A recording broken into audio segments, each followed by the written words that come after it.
week on Luxe Asia, membership has its exclusive privileges. I met with Ferrari owner Stephanie Lee and got an exclusive taste of what drives her passion for supercars. 0 to 100 for this car is 3.8 seconds. Meanwhile, Roz gained access to a new invite-only social club. Oh my god, this is such a really cool piece of furniture. And Mike experienced a different side of Bangkok on a swish ride. The all-new Scrambler 1100. This week, Mike continues his journey through Thailand, exploring the country's creative scene, from a newly transformed hipster neighborhood to a designer luxury hotel. Wow, this is breathtaking.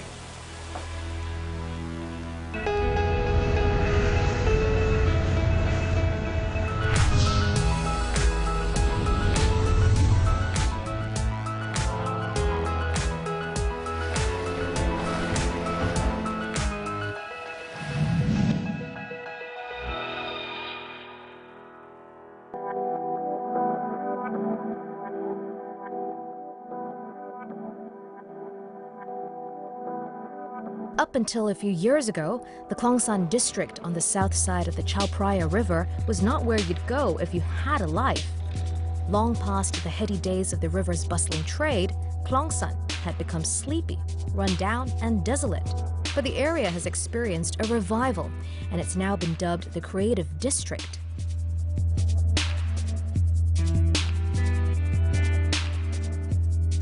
The transformation that has taken place here is amazing. Traditional architecture and cool new buildings all jumbled up together.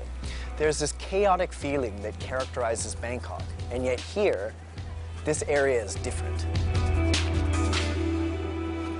Today I'm visiting the Jam Factory, where Klong San District's conversion began.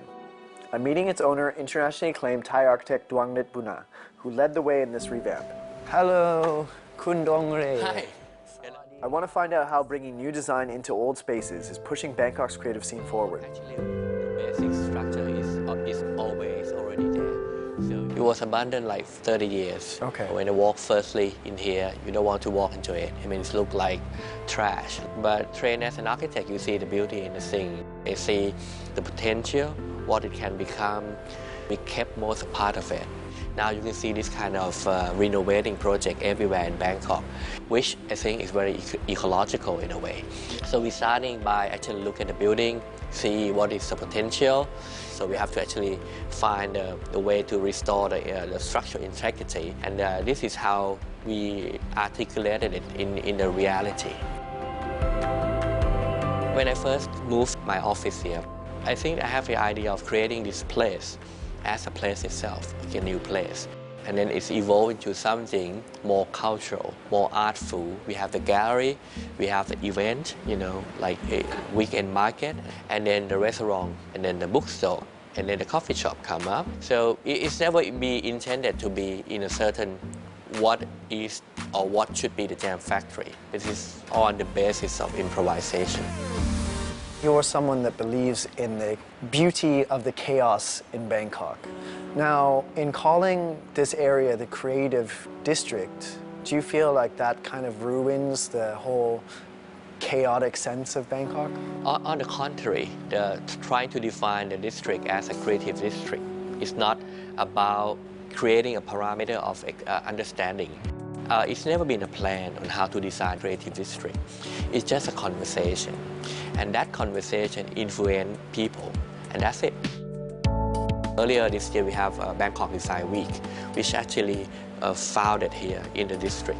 So a lot of things happening because of that. And actually has been creating more chaotic, not trying to actually structure or gentrification the city. Speaking of this place and being like a lighthouse of creativity, do you notice changes in this area because of what's happened here?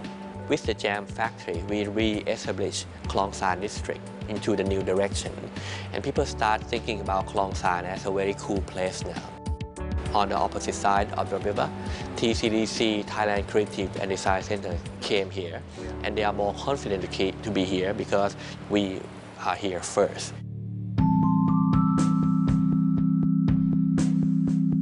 Walking around the area, I'm reminded of similar neighborhoods in other cities with sanctioned graffiti, like Singapore's Arab Street or Jakarta's Panglima Polim. Enclaves for young hipster locals and tourists who want to get a fancy cup of coffee and a good selfie in. But I'm beginning to understand how design is helping Bangkok's young creative scene flourish just as much as it is a response to a new generation's way of life. And I'm keen to find out how it's also driving Thailand's tourism.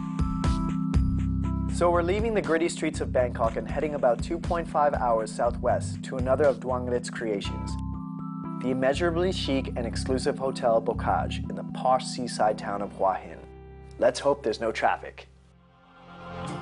Next on Luxe Asia, high design in a boutique hotel. Even the furniture seems like art.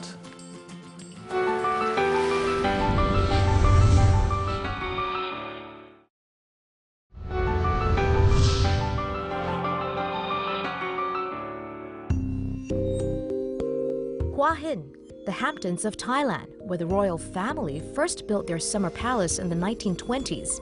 And now the who's who of society have followed suit, spending weekend getaways in their second homes here. Trendy cafes and restaurants and a lively nightlife scene are a serious draw. Add to that the hip boutique hotels and the buzzing night markets, and you've got the perfect vacation spot.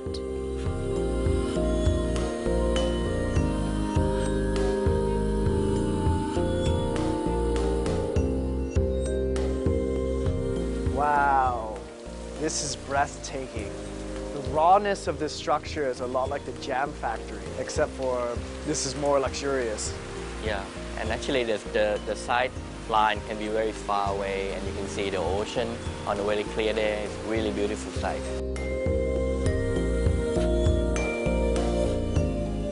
It has always been my dream to create a hotel with a high discipline of design. If you see all the configuration that the room that you're sitting in right now, the table, the chair, the sofa, everything is carefully planned for. The view is gorgeous. The hotel, design, architecture, beautiful. Boutique hotels have sort of taken over as something more attractive to Thai tourism. Is there something about the boutique hotel, especially this one, that makes it more attractive? Yeah.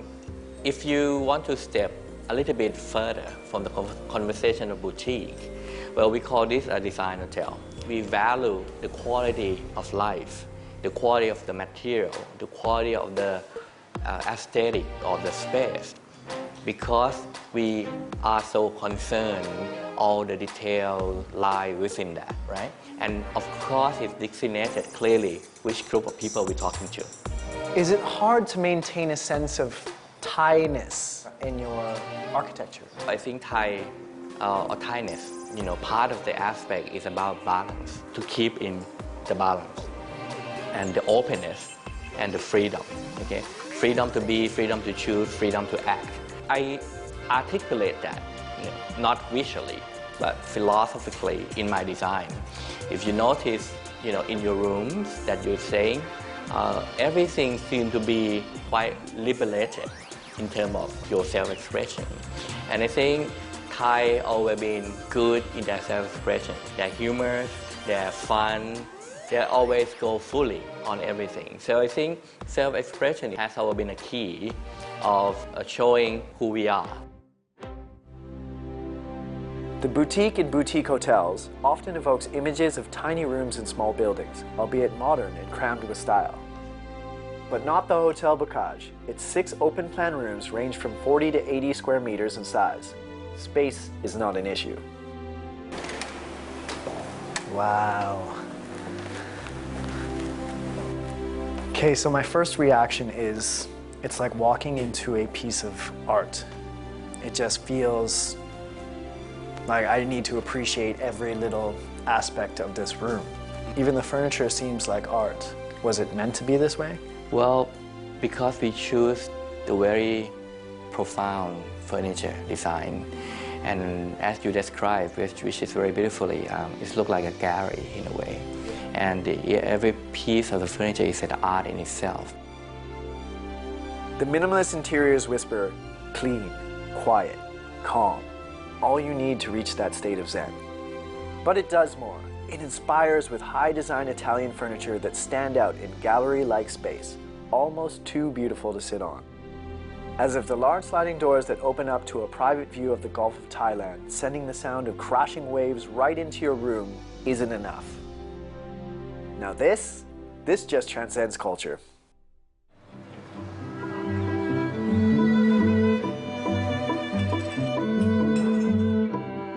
To give me a closer look at Hua Hin, Duangrit introduces me to some locals, his artist friends Lole and wife Par. Lole is an accomplished international artist. His work explores the physical and mental characteristics of people and how they relate to behavior, culture, and social standing.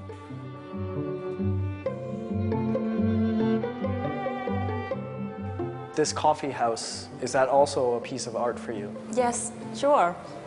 What makes it art? I think if you come to my house, you will look, this place is the same with my house.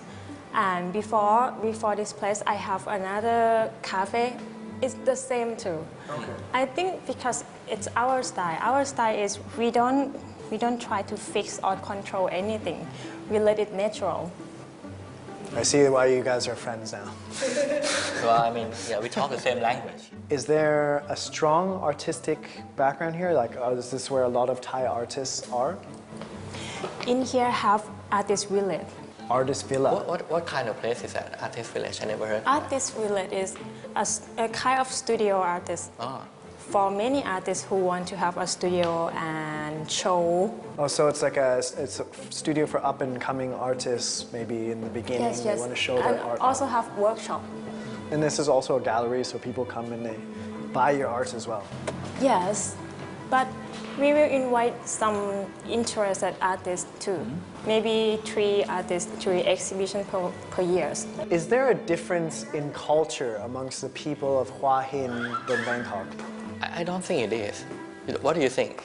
I think people in Hua Hin is more comfortable.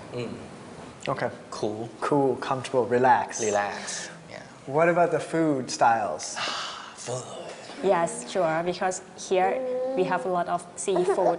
I told Mike that the food in Hua Hin is very good. It's very unique. And I think I always enjoy my trip to eat anything in Hua Hin. I cannot wait to go to the market and try this local food, actually. All right, enough talk. I need to experience the place for myself, especially the food. Let's go. This area looks really cool. They say it's like where the hipsters of Hua Hin hang out. Sweet sticky rice, white mango. This is a Thai delicacy that I love. Can I have one? So this is something I remember from when I was a kid, and I would spend my summers and my Christmases here. And the thing I remember most is how good this dessert is.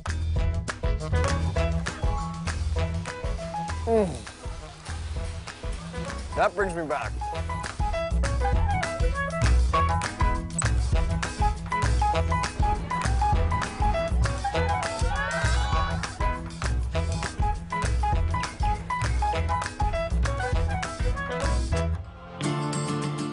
Up next, a private tour of Bangkok's Museum of Contemporary Art. We're very proud to represent these Thai artists. And an exclusive dinner tasting in a top chef's kitchen. It really is like art.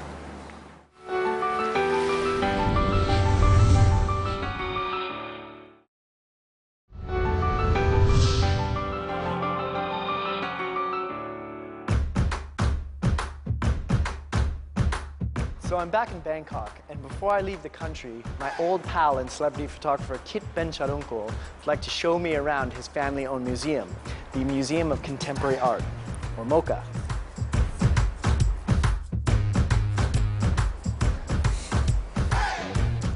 Mike, welcome. Thank you so much. This place looks amazing. The architect, who's Thai, she did such an amazing job in creating this design that, you know, represents both the traditional and the modern world together. The 5-story museum features artists who dare to explore sensitive topics in the country like religion, corruption, and prostitution. The works of Thailand's national artist recipients are also on display here. And it's worth spending a few hours checking out the mix of portraits and sculptures by the growing number of world-class Thai artists. These Thai artists, and we want to show them to the rest of the world. This, for example, this floor is dedicated to this artist, Tawan Dachini, who is actually one of our national artists.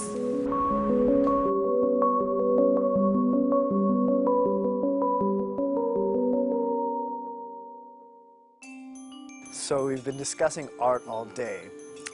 It's your passion. Do you have Right. any other passions? Food, of course. Of course. Speaking of food, I do happen to be starving. You are? Well, perfect, because we're here to eat. Awesome. Wait, what's here? This is someone's house. It is?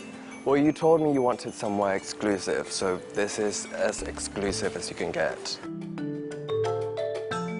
The chef's table concept came to Thailand a few years ago, much to the delight of local and travel foodies. The exclusive dining experience allows up-close and personal interaction with accomplished chefs. The only catch is, you must surrender to whatever the chef has in mind to serve.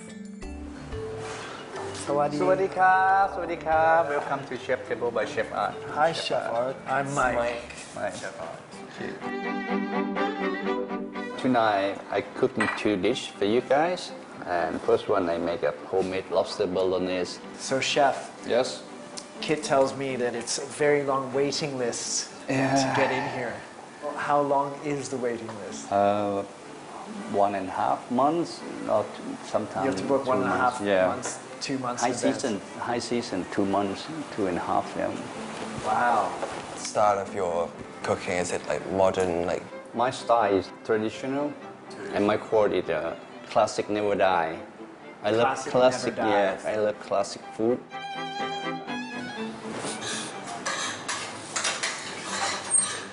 Oh, wow. Yeah, it's a lobster bolognese. It's amazing how something so simple as like a spaghetti bolognese can be made so sophisticated. I always respect the freshness ingredients. It's like a abalone, uni, fresh uni. Kit and I have just come from his family's art museum. So we've been speaking about art and looking at art all day. And I feel like this chef's table is like, it's like performance art in itself. Of course, yeah. If I just put spaghetti in the bowl, it's just a spaghetti, and I make it more art to put some flour, make it more colorful. So that's why my name is art. This is a homemade spaghetti with a lobster bolognese, with caviar and butter pot lobster. Bon appetit. Yeah. thank you. Thank you, chef.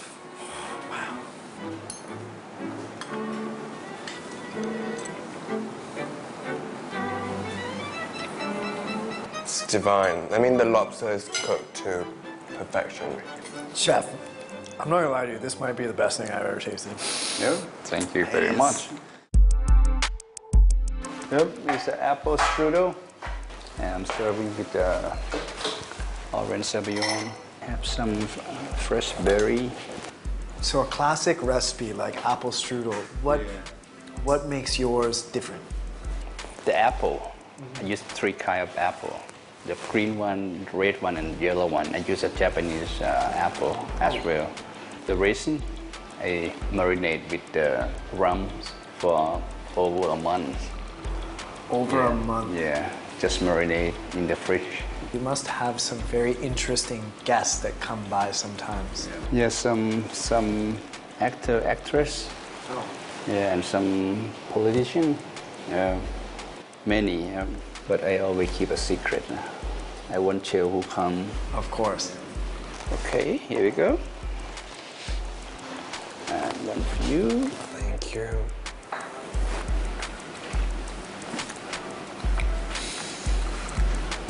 How is it? Absolutely delicious. The hot and then the cold and then the crispy and then the soft. It's all about getting the perfect bite. Fine dining in a chef's home. This has certainly raised my level of expectation the next time I get invited to anyone's house for dinner. It's an experience I won't quickly forget.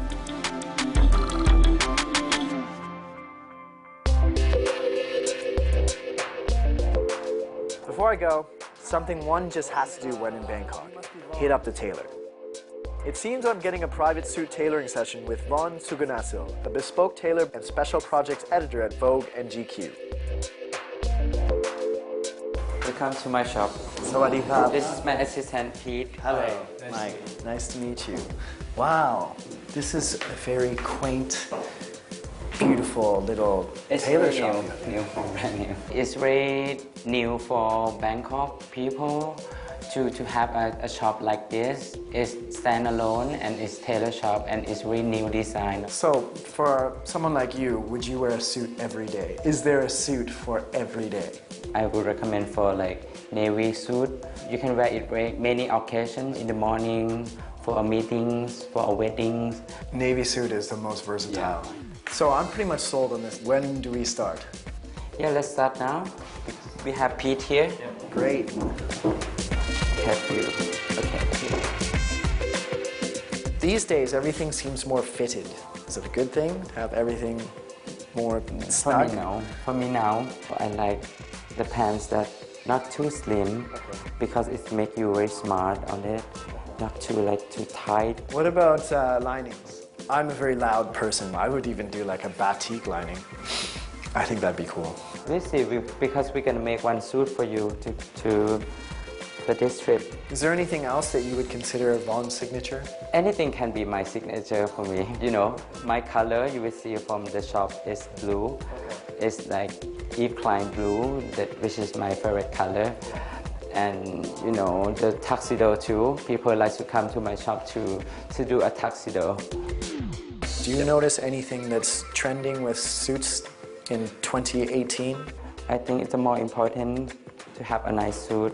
It's about the fit. It's not about the color, about the lapel, anything. When my clients come to my shop, some of them they need to wear something like from the magazine. When they give the picture to me, I always give the advice for them that what is suitable, what is not. Okay. I work with clients to get the best suit for them.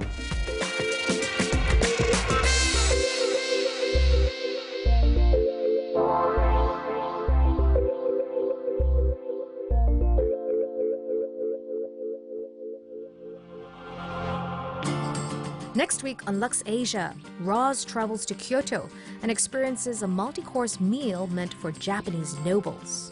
There's so many different parts to it. Is there a story behind?